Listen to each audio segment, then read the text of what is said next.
Paz y alegría, queridos hermanos y hermanas, sean todos bienvenidos a una reflexión más con la poderosa palabra de Dios.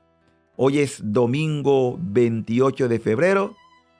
Estamos ya en el segundo domingo de Cuaresma, segunda semana. La palabra que vamos a compartir con ustedes se toma del Evangelio de San Marcos, capítulo 9, del 2 al 10.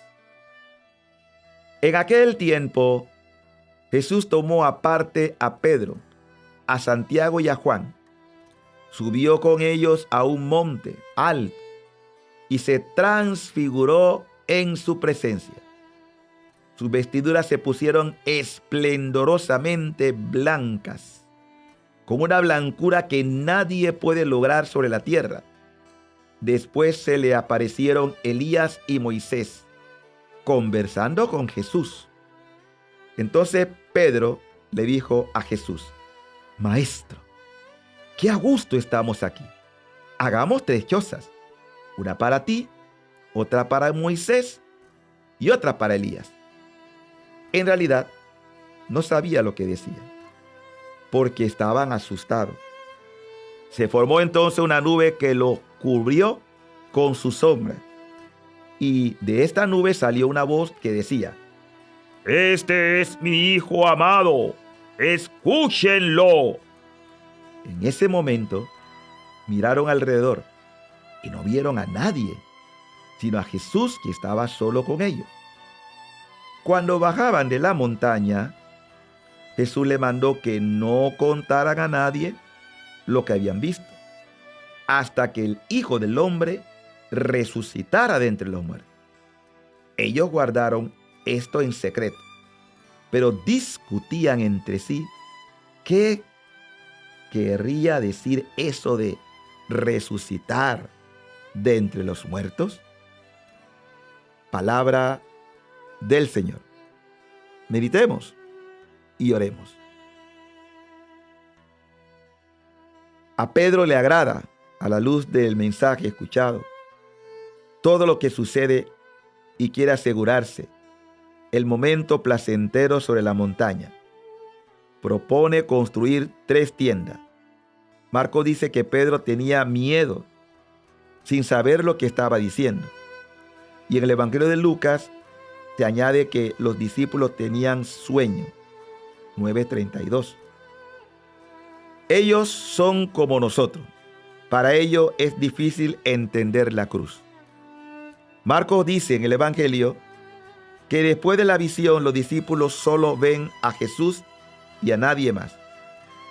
La insistencia en afirmar que solo ven a Jesús sugiere que desde ahora en adelante Jesús es la única revelación de Dios para nosotros, para los cristianos.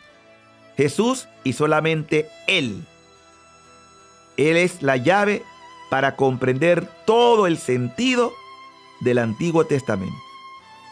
Jesús le pide a sus discípulos que no digan a nadie nada hasta que no hubiera resucitado entre los muertos.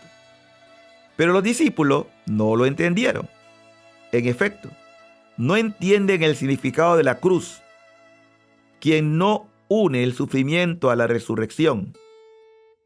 La resurrección de Jesús es la prueba de que la vida es más fuerte que la misma muerte. Nos disponemos a celebrar en la próxima Pascua la muerte salvadora de Cristo.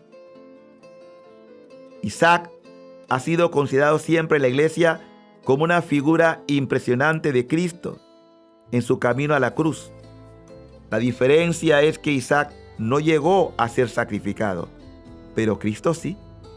Como dice San Pablo en su lectura, Dios no perdonó a su propio Hijo, sino que lo entregó por nosotros.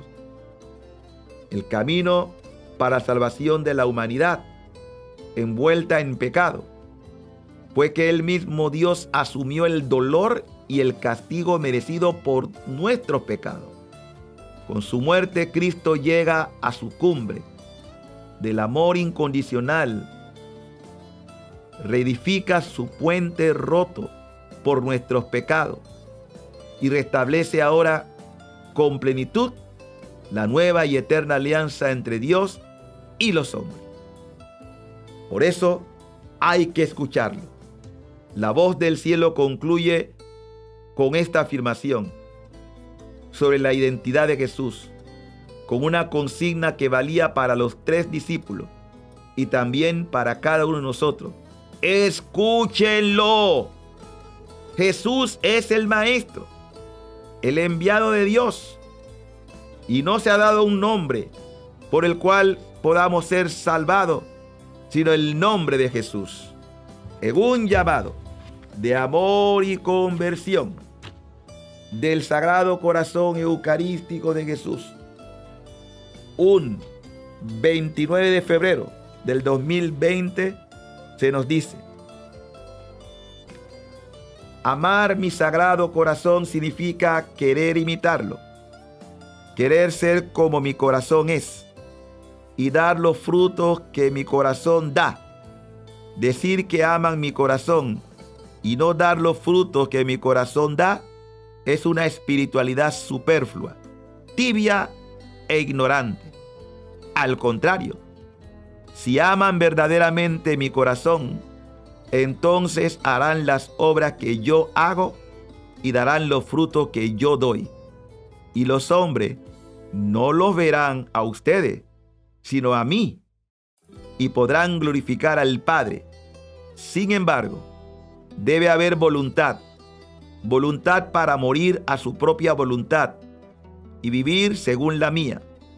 El Espíritu Santo hará estos efectos en ustedes si oran con honestidad, sinceridad y de corazón. Estos mis llamados al amor son para enseñarles a vivir lo que yo deseo de ustedes. Por eso soy insistente en que lean mis llamados y oren con ellos para que puedan descubrir lo que quiero que hagan. Queridos hijos, el mundo podrá conocerme a mí cuando ustedes que están en él den los frutos de mi amor.